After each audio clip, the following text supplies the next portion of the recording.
Bharatiya Janata party प्रदेश मुख्यालय पर जिस तरीके से जन सुनवाई की शुरुआत की गई है, वहाँ पे कुछ लोग अपनी फरियाद लेके, अपनी समस्या लेके प्रदेश कार्यालय आए हैं और विधायक जितेंद्र गोठवाल जो प्रदेश महामंत्री भी हैं वो सुनवाई कर रहे हैं।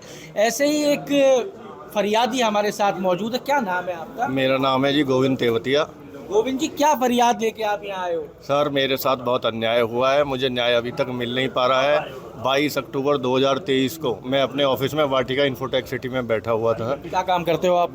मेरा रियल इस्टेट का काम है। मैं अपने ऑफिस में बैठा था और 2 आदमी मेरे पास वैसे भी आए हुए बैठे थे, तो उन लोगों ने मेरे ऊपर जानलेवा हमला किया। तो 2 आदमी आपसे मिलने आए थे? 2 आदमी मेरे पास पहले से बैठे हुए थे, तो 15 आदमी मैं हथियारों के आए और उन्होंने मेरे ऊपर आक्रमण कर दिया, जिसमें मेरी मुश्किल से जान बची। मेरी 6 हड्डियाँ बिल्कुल अलग टूट गई। ये उसके साक्ष्य हैं। पुलिस ने सही धाराओं में उसके ऊपर ना तो धाराएं सही लगाई हैं।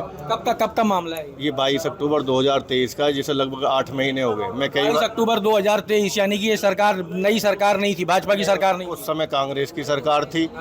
जब भी कुछ इंसाफ नहीं मिला, फिर भाजपा की सरकार आई तो हमें लगा इंसाफ मिलेगा। हम कई बार कमिश्नर लेवल पे भी मिल। आज आपको कितनी उम्मीद है इस जन सुनवाई से कि यहाँ पे आप अपनी समस्या बताओगे तो उसका निवारण होगा? नहीं, निवारण होने की उम्मीद है, इसी वजह से तो मैं यहाँ पे आया हूँ। कितनी उम्मीद है? वही मुझे उम्मीद तो पूरी है, क्योंकि पार्टी को ये पता तो चले कि इनके अधिकारी कैसे काम कर रहे हैं, किन दबावों में काम कर रहे हैं और सही काम क्यों नहीं कर पा रहे हैं। सही काम क्यों नहीं कर पा रहे? आपको उम्मीद है कि यहाँ से हो जाएगा? बाबूजी, जन सुनवाई के लिए आए हो क्या? हैं बाबूजी, जन सुनवाई के लिए आए हो? क्या मामला है आपका? लो बाबूजी, आप बाबूजी क्या नाम है आपका? सुरेंद्र सिंह राणावत।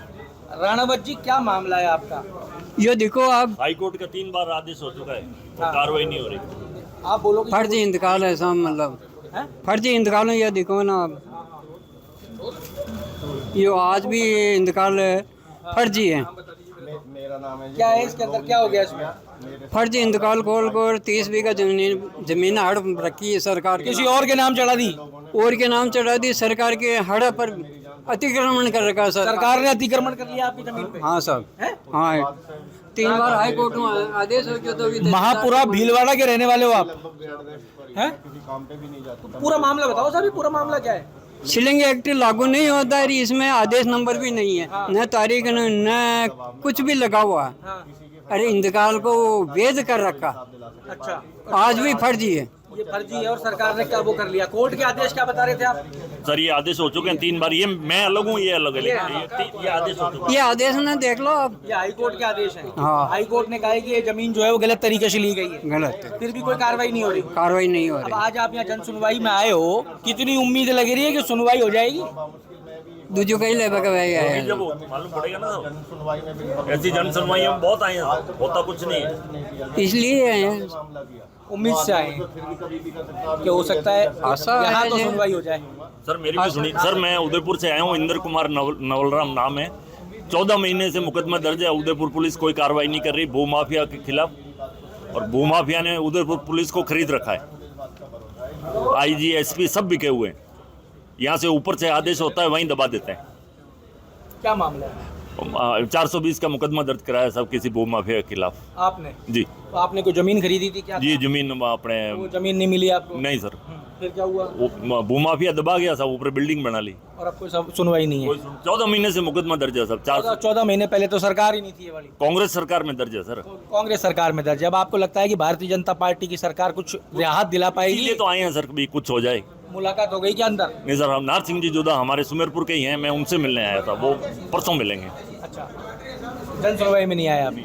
आया तो जन सुनवाई में हूँ सर, लेकिन उनके पास आया था। मतलब यहाँ आए हो तो किसी अप्रोच के साथ आए हो? हाँ जी। मेरा नाम महेश शर्मा है, मैं कासाकोटी पे रहता हूँ, जयपुर में। एक्चुअली आम रास्ता बंद कर दिया, जिसकी मैंने शिकायत की हुई है निगम में, लेकिन निगम वाले भी पैसे खा करके शिकायत को बंद कर दिया। आम रास्ता मेरा बंद है और काफ़ी दिनों से मैं गुहार लगा चुका हूँ, लेकिन कोई सुनने वाला नहीं है। मैं MLA साहब के पास भी गया हूँ, लेकिन अभी तक वहाँ से भी मेरी सुनवाई का मेरे को आश्वासन मिला है, लेकिन कार्रवाई नहीं हुई है। और भी कई मेरी समस्या है। सदर थाने में भी मेरी कंप्लेंट है, लेकिन सदर थाने वाले कोई मेरी चोरी की रिपोर्ट दर्ज है, उसकी भी सुनवाई नहीं कर रहे हैं। आपको क्या उम्मीद है यहाँ पे आप आए हो, जन सुनवाई होगी? अब ये हम लोग इसलिए ही आए हैं कि हमारी समस्या का समाधान करे। भारतीय जनता पार्टी से हमारी को उम्मीद है। मैं पार्टी का कार्यकर्ता हूँ, और इसके नाते मैं आया हूँ और उमंग लेके आया हूँ कि जो मेरे साथ जो प्रताड़ना की गई है, जो मेरे साथ जो दुर्व्यवहार किया गया है, उसके लिए मेरा समाधान हो। आपकी समस्या जो है उसका समाधान हो। देखिए आप यहाँ पे लोग आए हुए हैं, हाथों हाथ चल रहा है साहब, यहाँ पे लोग मौजूद हैं। हाँ, क्या है साहब? ये मेरी एक रिलायंस की बहुत बड़ी समस्या है, रिलायंस कम्युनिकेशन की। इस रिलायंस कम्युनिकेशन ने मेरे को क्या है ना, झूठे वादे करके काम करवा लिया और पैसा मेरे को दे नहीं रहा। इसकी मैंने गुहार भी लगाई है कलेक्टर साहब को, इसकी ये प्रतिलिपियां हैं। तो ये विषय आप रखोगे ना अंदर? ये विषय रखूंगा मैं। तो इसका भी कलेक्टर साहब ने क्या कहा? कलेक्टर साहब ने इनको बोला है, श्रम विभाग को बोला है, श्रम विभाग वालों ने लेटर बना के दे दिया कि ये हमारे उसमें कार्य क्षेत्र में नहीं आता है। जबकि ये जो मेरा जो मामला है ये श्रम विभाग के उसमें क्षेत्र में आता है, लेकिन श्रम विभाग वाले भी मेरे को वहाँ से जाने के बाद आप जन सुनवाई करने के लिए आए हो। आप देखते हैं ये सुनवाई के बाद में आपका क्या नतीजा निकलता है, फोन किया जाएगा, क्या होता है, नहीं तो फिर अगली बार आप और हम मिलेंगे तो बताना। हाँ जी, क्या नाम है आपका? राधा मोहन मीणा सर, और राजस्थान अध्यापक संघ टीजीटी से हम आए हुए हैं।